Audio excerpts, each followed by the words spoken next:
es necesario que las escuelas, los colegios, las universidades integren obviamente estos factores de riesgo dentro de sus elementos de análisis, pero sean consecuentes porque todos tendremos y tenemos que adaptarnos a la situación que nos presenta el COVID. Y evidentemente hay formas de generar virtualidad cuando se pueda desde población mayor que tiene unos riesgos, pero la población de menor riesgo yo creo que tiene una obligación ya moral y una obligación legal también de concurrir al trabajo. Creo que eso hay que dejarlo claro y hay que dejarlo como un punto muy esencial dentro de que las acciones sanitarias no pueden ser de ninguna manera una excusa para no hacerlo.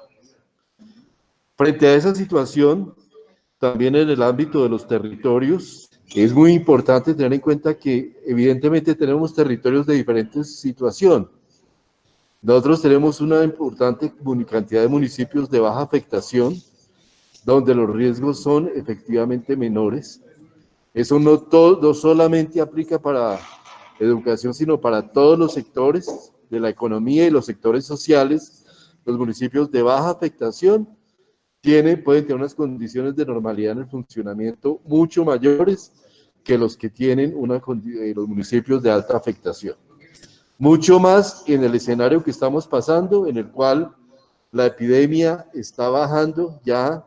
de este primer pico, y aquí lo importante es tener en consideración el momento en que nos encontramos, porque esto es evidentemente una situación dinámica y por tanto los alcaldes, los gobernantes tienen que considerar esa situación en la definición de sus planes y de la senda progresiva para el ingreso de las poblaciones a los colegios. No podemos simplemente cerrar la puerta a la apertura con los efectos de salud tan deleterios, tan graves que estamos mencionando, degenerados del confinamiento, simplemente porque hay una excepcionalidad en una población, en un grupo en particular. Yo creo que eso es un llamado a que tenemos en consideración así esos elementos. En poblaciones de baja afectación, evidentemente también se podría hacer una apertura más amplia frente a cómo considerar o cómo afectar, cómo mirar lo territorial, cómo mirar las diferencias que existen entre los diferentes colegios, escuelas en el territorio. Y claramente yo les quiero decir que este protocolo de educación ha sido uno de los protocolos más complejos de construir, porque precisamente por ese tema de la gran diversidad que existe y las diferencias que existen entre entornos escolares, incluso entre entorno escolar público y entorno escolar privado. Son diferencias muy relevantes, de manera que es prácticamente imposible abordar ese análisis desde un ente centralizado del gobierno nacional. Esto es sobre todo quien tiene el conocimiento específico de cómo es la funcionalidad, los riesgos que están inherentes al funcionamiento de la escuela en su respectivo lugar, son quienes laboran en la respectiva escuela y son las secretarías del ámbito municipal y territorial. Y esto lo estamos planteando también, es totalmente equivalente a la situación de salud. Yo no puedo venir a planearle al departamento de Antioquia o a la ciudad de Medellín o al municipio de Itagüí su plan de atención y de atención a la contingencia, dado que desde el nivel central nuestro conocimiento es absolutamente menor frente a las condiciones específicas en que funciona un centro de salud, un puesto de salud, las condiciones del territorio, las condiciones de los recursos humanos que están allí y cómo esa funciona. De manera que para que realmente sea un modelo que tenga posibilidades de éxito, es un modelo que debe construirse desde el territorio hacia arriba.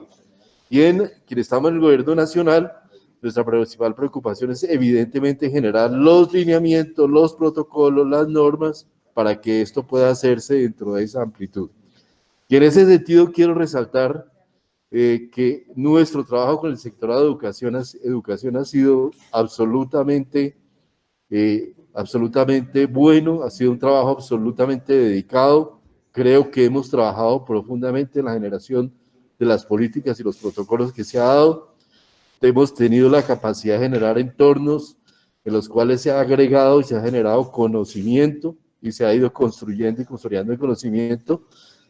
obviamente con toda la información que tiene educación, sobre las condiciones generales del país en términos escolares y con las condiciones que desde lo sanitario nosotros tenemos. De manera que en ese ámbito es muy importante que tengamos esa capacidad de abordar desde lo territorial y que realmente seamos consistentes en que esta es una responsabilidad del territorio porque dar este mensaje, es un mensaje equivocado de que es el gobierno nacional el que va a tener las condiciones de vigilar miles y miles de escuelas y poder dar las condiciones, eso es prácticamente imposible y eso nos lleva a una situación de no retorno. Y nuevamente haciendo un llamado muy enfático a que tenemos que consolidar y construir esa ruta de regreso escolar. No tenemos que precipitarnos, evidentemente precipitarnos